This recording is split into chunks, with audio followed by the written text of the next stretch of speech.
about what inspires me in the work I do. Okay? So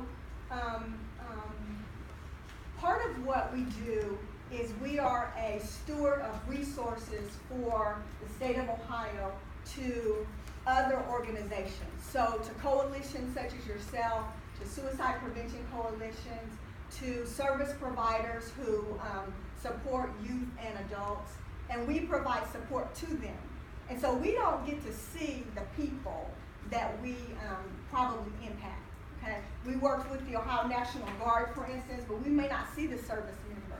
So we applied for a federal SANSA grant, and it had to do with decreasing the number of attempts of suicide for youth 10 to 24 years of age, and also zero suicide. Okay, and so that sounds like a lofty goal to me. So I wanted to think about it from the perspective of the person. So I like to walk, and how many of you know that in the work that you do, it's really important that you take care of yourself, and that you do incredible work and you do hard work, but if you don't take care of you and put your oxygen mask on first, then you're not around to do some of those things, okay? So I like to walk. And so when I was walking, I started thinking about if, in this 10 to 24-year-old bracket, if I'm a child between 10 and 15 years old, and I'm in psychological distress, whether that distress is because of unemployment in my household, whether that distress is because of domestic violence in my household, whether that distress is because I only have one parent, or the parents I have are physically present but emotionally not available, whatever that distress is from, if I'm distressed and I'm 10 to 15, who would know? And I began to think about, okay, I probably go to school. And so somebody at school, who's in my house? Well, maybe I have more than one house that I go to. And maybe my house is an apartment. And maybe it's my grandma, or maybe it's foster care. And I began to think about all the kinds of things that would be in a 10 to 15-year-old. And then I said, well, okay, if I'm not in school, if I am in school, who would notice? I thought about my teachers. I thought about the janitor. I thought about who are the people that I talk to. And maybe the people that are trained aren't necessarily the people that I would talk to. Okay? And then I thought about, okay, after school, where do I go? So Monday through Friday, maybe I go to the Latchkey program. Or maybe I go to the Y. Or maybe I go to 4-H. Okay? And then I thought about, okay, on the weekend, where do I go? Well, maybe I have a rec center. Maybe it's my church youth group. Okay? And so you get the picture of if I'm 10 to 15. And then what if I don't live in Columbus, Ohio, but I live in, north, south, east, west? What resources do I have? And so then I began to think about, okay, what if I'm 16 to 18? I did the same thing. And I said, if I'm 18 to 24, and I did the same thing. And then I began to look at, okay, what if I'm in distress? Not only who would notice, where would you take me? And so if you take me somewhere, if I'm in Columbus, Ohio, maybe I got Children's Hospital. Maybe I got, this place and this place. If I'm an adult, maybe I have net care. But if I'm in Southern Ohio, where do I go? And when I started thinking about the rural and Appalachian counties, where do I go? And then I thought about the 18 to 24. And okay, say I got two parents and I live in one house. Or if I got an apartment, or if I'm with grandma. Or again, I'm in foster care. Or maybe I'm homeless. Okay? And so I take the time to say that because in all of the work that we do, in all the work we do, it's about people and families. And I have this vision of living life juicier. And what I mean by living life juicier is not just living, but living and surviving and thriving and flourishing. And I want everybody in Ohio, individual and families across the lifespan, whether you are a newborn babe or whether you are an elderly person. I got a 73-year-old 75-year-old mom who had a bleed on the brain in 2014 and an aortic valve replacement.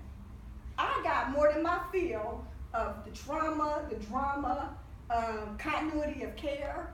I think I was getting prepped for this job or something. I was getting prepped for all the questions that Samson asked us.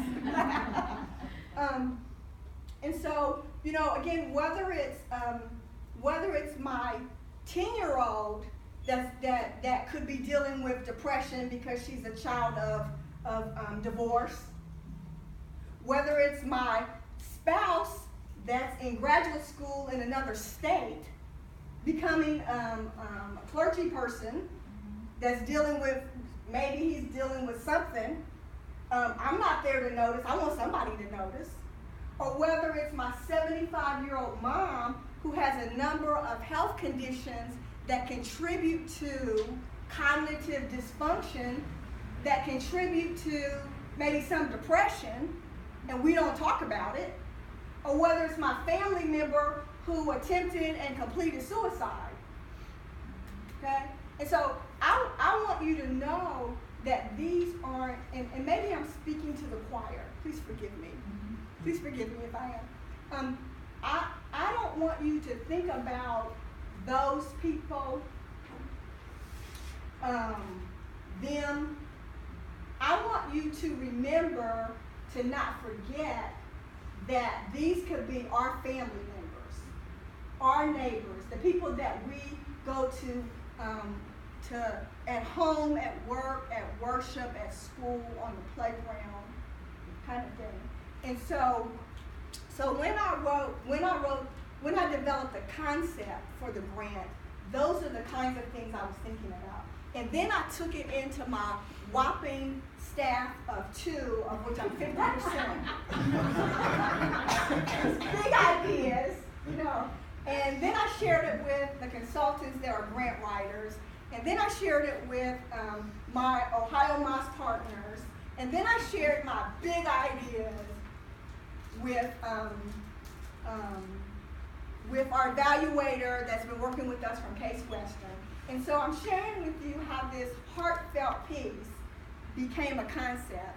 And I want you to know that crazy as it sounds, and I want to encourage you to dream big, crazy as it sounds, that little thing that I thought of that made me cry and made me not sleep, and you know, I tried to start writing, we submitted it, not I. We submitted it because we are, the Ohio Suicide Prevention Foundation is, I'm governed by our board of directors, of which we have 6, and we have capacity for 16. Commercial.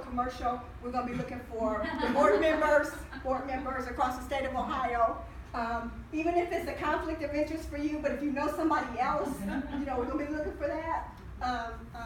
We have an advisory committee.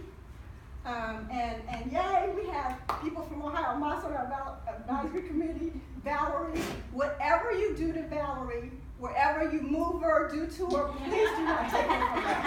I'm begging you ahead of time. Whatever you do, whatever changes, please do not do that. And in our advisory committee is a team of persons from, i.e., Mr. Logan. He's on our advisory committee. And again, we have representation in terms of our ADAM boards, representation in terms of the National Guard, representation in terms of the Ohio Department of Health. And so we all work together, we, not I, we. And we submitted this grant proposal. And guess what? We got it. We got